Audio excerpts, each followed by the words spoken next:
Central Bank Governor James Alik Garinga said these conditions limit the ability of African countries to borrow more resources from these two institutions. We find that time and again, most countries are either under debt distress or at risk of high debt distress. Because of that, the access of these countries to resources is restrained.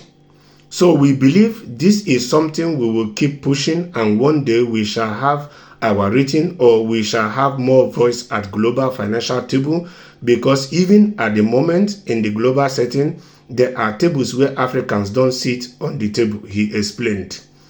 Garinga vowed to raise the issue at the preliminary meeting of the African Development Bank ADB, taking place in Kenya, Nairobi, Kenya from May 27 to 31st, 2024. South Sudan is currently facing financial challenges to meet its obligation after a large portion of the oil flowing through the Sudan to the international markets for the sale has been disrupted by the rupture of a pipeline and blockage by the activities of the armed groups on the Red Sea. The Yemen-based armed Houthis have threatened to block ships using international water bodies with cargoes.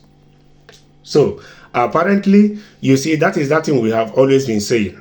Yeah, you see, these two institutions, the interest rates at which they borrow African countries money makes it impossible for African countries to be able to repay these loans back.